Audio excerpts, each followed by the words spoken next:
오늘은 부활 제3주간 월요일입니다. 요한이 전한 거룩한 복음입니다. 예수님께서 5,000명을 먹이신 뒤 제자들은 호수 위를 걸어오시는 예수님을 보았다. 이튿날 호수 건너편에 남아있던 군중은 그곳에 배가 한 척밖에 없었는데 예수님께서 제자들과 함께 그 배를 타고 가지 않으시고 제자들만 떠났다는 것을 알게 되었다. 그런데 티베리아스에서 배 몇 척이 주님께서 감사를 드리신 다음 빵을 나누어 먹이신 곳에 가까이 와 닿았다.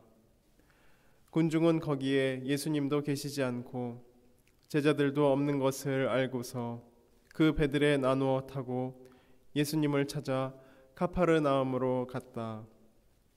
그들은 호수 건너편에서 예수님을 찾아내고 랍비, 언제 이곳에 오셨습니까? 하고 물었다. 예수님께서 그들에게 대답하셨다. 내가 진실로 진실로 너희에게 말한다. 너희가 나를 찾는 것은 표징을 보았기 때문이 아니라 빵을 배불리 먹었기 때문이다. 너희는 썩어 없어질 양식을 얻으려고 힘쓰지 말고 길이 남아 영원한 생명을 누리게 하는 양식을 얻으려고 힘써라. 그 양식은 사람의 아들이 너희에게 줄 것이다. 하느님 아버지께서 사람의 아들을 인정하셨기 때문이다. 그들이 하느님의 일을 하려면 저희가 무엇을 해야 합니까? 하고 묻자 예수님께서 그들에게 대답하셨다. 하느님의 일은 그분께서 보내신 일을 너희가 믿는 것이다. 주님의 말씀입니다. 그리스도님 찬미합니다. 네, 찬미 예수님. 네, 오늘 복음을 묵상을 하면서 저는 제자들의 모습을 보면서 이야기 하나가 떠올랐습니다.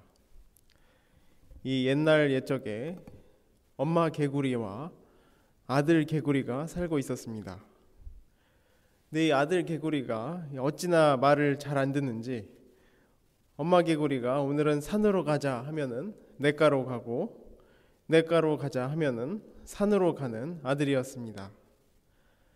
어느 날 죽음을 앞둔 엄마 개구리가 고민에 빠졌습니다.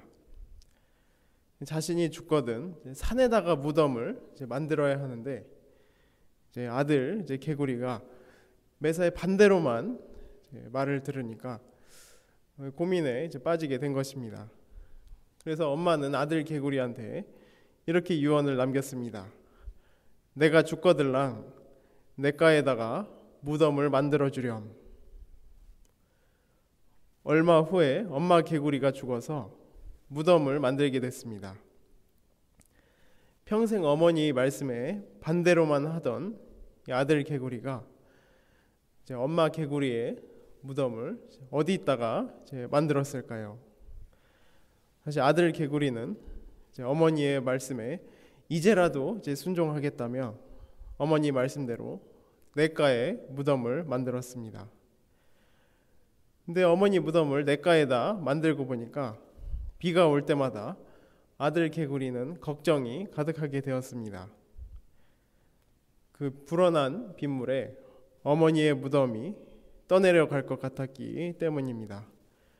그래서 아들 개구리는 비만 오면 오늘도 마음을 졸이며 개굴개굴 울어대고 있습니다. 방금 들으신 이 이야기는 대부분 잘 알고 계시는 청개구리 이야기입니다. 저는 이 청개구리의 모습을 보면서 저의 신앙생활이 청개구리와 같다는 생각을 해봅니다. 예수님의 말씀을 실천하고 또 그것을 선포하고 교우분들에게 이것을 실천하라고 말씀을 드리지만 정작 저는 하느님 말씀과 반대로 사는 모습을 보게 됩니다. 그리고 반대로 계속해서 살면서도 계속해서 후회를 합니다. 내가 언제 이제 예수님의 말씀을 지킬 수 있을까 고민에 빠지게 됩니다. 사실 이러한 이제 청개구리 같은 이제 신앙생활의 모습은 사실 한두 해가 아닙니다. 어렸을 때를 이렇게 생각을 해보면은 예수님의 말씀, 거짓말을 이제 하지 말고 또 다른 사람 이렇게 험담하지 말고 부모님 이제 속 썩이지 말라고 그렇게 예수님께서 가르쳐 주신 말씀대로 살기보다 매일 그냥 밥 먹듯이 이제 거짓말하고 또 틈만 나면 다른 사람들 이렇게 친구들 험담하고 부모님 엄청 속 썩이고 또 동생도 엄청 못 살게 굴었습니다.